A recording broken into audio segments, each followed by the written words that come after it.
A ministra do Planejamento, Simone Tebet, fez uma manifestação sobre esse resultado fechado da inflação em 2023. Vilã dos mais pobres, inflação de 2023 fica em 4,62%, publicou a ministra no antigo Twitter, agora X, e volta para dentro do intervalo da meta depois de 2 anos. Isso significa comida mais barata e mais poder de compra.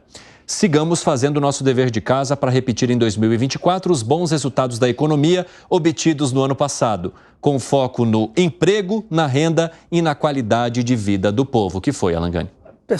Esse pessoal não tem coração. É verdade. Porque no início do ano era a primeira a criticar, a descer a lenha no Banco Central. Aí, quando o Banco Central entrega o resultado, aí quem que capitaliza? São eles. Não, o mérito é nosso. Na hora de criticar, toda a culpa é no Banco Central. Na hora de capitalizar, capitalizam pra eles. Piperno, pelo amor de Deus, Piperno. Banco Central, ela não criticava o Banco Central no início do ano? Por que agora não dá a mão à palmatória e fala, Banco Central, parabéns pelo trabalho? Você que nos assiste, eu sugiro que você vá pras ruas agora. Piperno, o que o Ministério do Planejamento controlou a inflação, Piperno? Pelo amor de Deus. Tá louco. Que foi, Piperno? Eu vou falar um negócio. Os Faria Limers, eles são realmente uma turma muito fanática aí, né? Não tem fanatismo nenhum. O Banco Central entregou, porque ele tem a política monetária. E digo mais, hein? Se o governo fizesse direitinho a política fiscal, não gastasse tanto, a inflação seria ainda menor. O governo não tem mérito nessa inflação. Mas eu só que não. O governo tem muito mérito. Claro que não, Piperno. Claro que não. Só gastou. Quem controlou a inflação foi o Banco Central com a taxa de juros. Muito mérito. Até porque é o seguinte, compõe também, tá? E entre esses 400 e tantos itens que o amigo do Evandro mandou, você tem, por exemplo, cebola, tomate, batata. O que isso tem a ver com o governo?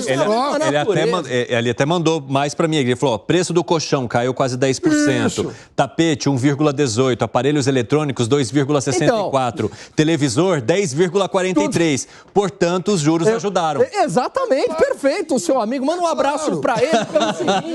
É um economista, Reinaldo Café. Um abraço. Isso é sensível à demanda, à taxa de juros. Agora, o Piperno, alimento, não foi lá que o governo fez alguma coisa para reduzir o preço de alimento. Aí fez. O que ele fez? Sabe por quê? Esses aí eu já coloquei de propósito. Sabe por quê? Para esses aí, o governo, goste-se ou não, o governo lá abre, enfim, subsídios e tal, não gosto muito dessa palavra, mas ok, quer dizer, então o cara tem ajuda, apoio... Sempre teve isso daí, o setor do agro sempre teve seu subsídio. Mais do que em qualquer outro momento da história. Isso não ajudou a baratear, não. Preço de commodity agrícola caiu no mundo inteiro. Para. Eu acabei de falar que sim. Então não é mérito do governo. É mérito do Acaso e do Banco Central, mas do governo não é. Se você falar do preço da soja, do milho, perfeito, concordo com você. Mas tem impacto na cadeia, por exemplo, o cara que vai comprar, o cara que vai plantar, por exemplo, cebola, né? É óbvio que aí é um outro tipo de impacto. Dávila, o que você está levantando a mão aí? Não. O que eu estou dizendo é o seguinte, na história, a gente sempre tem que dar o exemplo do contraditório. O que acontece se, por exemplo, o governo não batesse a meta da inflação e a inflação estivesse alta? Qual seria a narrativa? O culpado disto é o Banco Central, o cruel Banco Central que manteve os juros nas alturas, o cruel Banco Central que não olha para o povo. Então, é interessante o contraditório, né? Quando a coisa dá certo... como bem disse o Alan Gani, o crédito é meu. Quando dá errado, é do outro. Então, o contraditório, quero ver se o Brasil não tivesse batido a meta da inflação. Qual seria o discurso oficial hoje? Agora eu gostaria, inclusive... O culpado é o Roberto Campos Neto. Lógico. E aí, Piperno? Eu gostaria, inclusive, que depois a nossa audiência passasse a confiar bastante, por exemplo, previsões aí do Boletim Focus, dessa turma de mercado, porque eles fazem grandes análises e grandes previsões. Mas, esses dias a gente estava gerando um debate sobre essa questão do Boletim Focus, né? E aí eu recebi a informação desse economista o seguinte, ele estava contestando você, Piperno, dizendo que o Boletim Focus, ele ouve a opinião de vários economistas. Sim, é verdade. E aí ele pega a opinião dos economistas que colocam para mais, dos economistas que colocam para menos e tira a mediana. Então, normalmente a mediana ela vai ficar abaixo daquilo quando o resultado pode ser positivo. Mas vários desses economistas apontaram um resultado positivo ali dentro. Então seria injusto dizer que o Boletim Focus ele faz questão ou ele erra sempre que aponta algo.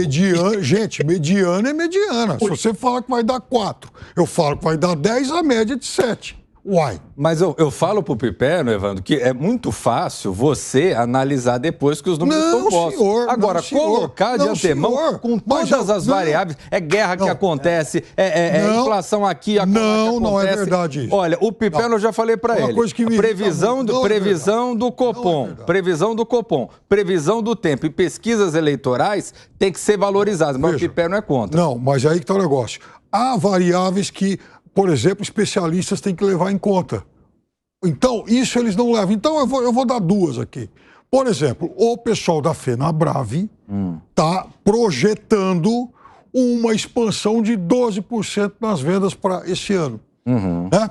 Então, você vê, nos últimos meses, setembro, outubro e especialmente novembro, a produção industrial que vinha de mar aumentou até por conta da expansão da indústria automobilística. Então, essa é uma variável que, obviamente, vai jogar o índice para cima. Então, esse tipo de coisa tem que ser mais bem avaliado. Piperno, agora vai ter um teste de fogo em relação à inflação. Por quê? Porque esse ano vai ter mudança da presidência do Banco Central, já está mudando a diretoria e a gente vai observar daqui para frente se o Banco Central ele vai ser exitoso no combate à inflação. Aí eu quero ver e eu vou cobrar, hein? Eu vou cobrar vocês também de uma avaliação aqui, porque eu já falei que eu sou um arquivo vivo. Eu vou guardando todas as promessas que eles vão fazendo ou as previsões. Depois, se elas acontecem, a gente vem e discute. Se elas não acontecem, eu venho e cobro porque elas não aconteceram, mas tem que ter uma explicação.